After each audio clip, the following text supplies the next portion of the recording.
अस्सलाम वालेकुम दोस्तों। लास्ट वीडियो हमने बनाई थी कि आपकी एज अगर 30 ईयर की हो चुकी है तो आपने अपना फाइनेंशियल प्लान कैसे बनाना है। आज हम इस वीडियो में डिस्कस करेंगे कि आपकी एज 40 ईयर की हो चुकी है और फाइनेंशियल प्लान किस तरह का आपका होना चाहिए। इस एज में जब आप पहुंचे हैं तो आपकी शादी हो चुकी है, आपके बच्चे बड़े हो रहे हैं और आपको अभी अपनी अकोमोडेशन के लिए प्लान करना है, अपनी प्रॉपर्टी के लिए, अपने घर के लिए प्लान करना है। इसके अलावा अभी आपके पास थोड़ा टाइम रह गया है कि आप रिस्क ले सकते हैं।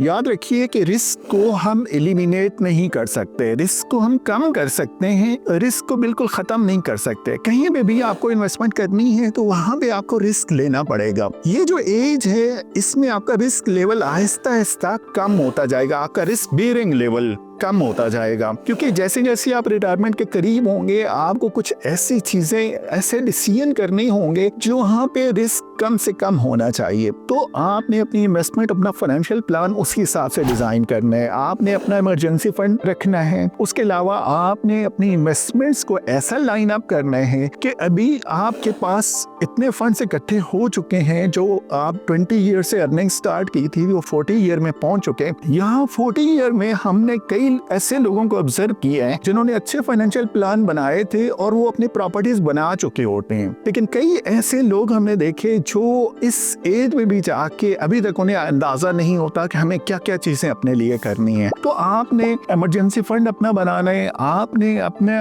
बच्चों के हवाले से एजुकेशन का प्लान बनाना है कि उनकी एजुकेशन के लिए क्या प्लान होना चाहिए, वहां पे फाइनेंशियल कितने आपको चाहिए होंगे। उसके अलावा अपनी प्रॉपर्टी, अपने घर के लिए ये बेस्ट टाइम है डिसाइड करने का कि आपको कहाँ पे घर बनाना है, उसकी कॉस्ट क्या होगी, उसके लिए बजट डिजाइन करें। आपके पास अगर डाउन पेमेंट के फंड इकट्ठे हो गए हैं तो इस वक्त आप हाउसिंग फाइनेंस ले सकते हैं। किसी भी फाइनेंशियल इंस्टीट्यूशन को जो हाउसिंग फाइनेंस अप्रूव करता है उसको अप्रोच कर सकते हैं और वहां पे अपनी इक्विटी के बेसिस के ऊपर आप फाइनेंसिंग ले सकते हैं और प्रोसीड कर सकते हैं अपने घर के लिए। ये एक राइट टाइम है, राइट स्टेज है जहां आप अपनी प्रॉपर्टी, इंडिपेंडेंट प्रॉपर्टी के लिए प्रोसीड कर सकते हैं। अगर आपको महसूस हो कि फाइनेंशियल इंस्टीट्यूशन मार्कअप फाइनेंस बहुत चार्ज कर रहे हैं तो अगर आप डेट इक्विटी की रेशियो 40-60 पे, 50-50 पे लेके जा सकते हैं तो आप वो जो फाइनेंस कास्ट आपको नजर आ रही है वो शायद आपको उतनी आउटफ्लो नहीं होगा, क्योंकि जितना अरसे में आप अपना प्रॉपर्टी बना लेंगे उसमें अप्रिसिएशन इतनी हो जाएगी कि वो आपकी फाइनेंस कास्ट कवर हो जाएगी। तो ये राइट टाइम है आपको अपनी प्रॉपर्टी बनाने का। इसके अलावा आप अपनी इन्वेस्टमेंट्स ऐसे स्टॉक्स में कर सकते हैं, रेट में इन्वेस्टमेंट कर सकते हैं, प्रॉपर्टी बेसिस पे प्रॉपर्टीज में इन्वेस्टमेंट कर सकते हैं और ऐसे स्टॉक्स में कर सकते हैं जो लॉन्ग रन अच्छा रिटर्न देने वाले हो और जो स्टेबल हो, ताकि जब आपकी रिटायरमेंट की एज आए 50 ईयर, 60 ईयर तो आपके पास एक रेगुलर पैसिव इनकम हो जो आपके किचन को कवर कर रही हो, जो आपके मंथली एक्सपेंसेस को कवर कर रही हो। तो ये था एक टॉपिक आज का कि आपकी 40 ईयर एज है और इस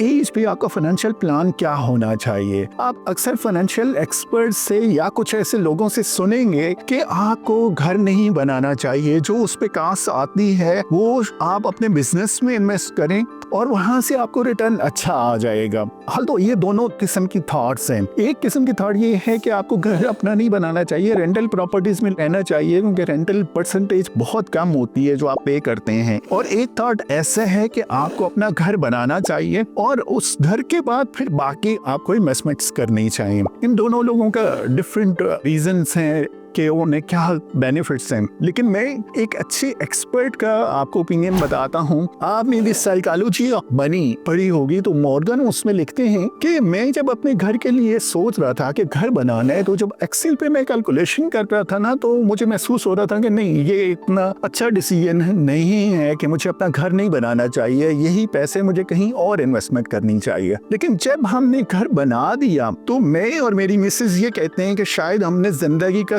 सबसे बेस्ट डिसीजन ये किया था, क्योंकि आपको जो एक्सेल में नजर आ रही होती हैं चीजें वो सिर्फ फाइनेंशियल कास्ट आपको नजर आ रही होती है। आपको अपने घर बनाने में और उसमें रहने में जो इमोशनल एनरिचमेंट है, जो इमोशनल वेलनेस है, जो हैप्पीनेस है या जो आपके बच्चों की मेमोरीज बनती हैं उसको आप कोई प्राइस टैग नहीं दे सकते। वो उसकी वर्थ उससे बहुत ज्यादा है जो एक्सेल में वर्थ उस प्रॉपर्टी की बनी। तो मैं पर्सनली इसी ओपिनियन का हूँ कि आपको अपनी अपनी प्रॉपर्टी बनाना चाहिए, अपना घर बनाना चाहिए। और इस स्टेज पे जब आप 40 साल के हो चुके हैं तो आपको अपनी प्रॉपर्टी का ओनर होना चाहिए। तो ये थी चंद चीजें जो मैंने सोचा कि आपके साथ में डिस्कस करूं। आप हमें कांटेक्ट कर सकते हैं हमारे फेसबुक पेज के थ्रू, हमारे यूट्यूब चैनल के थ्रू और हमारे कांटेक्ट नंबर के through. Keep in touch. Thank you so much.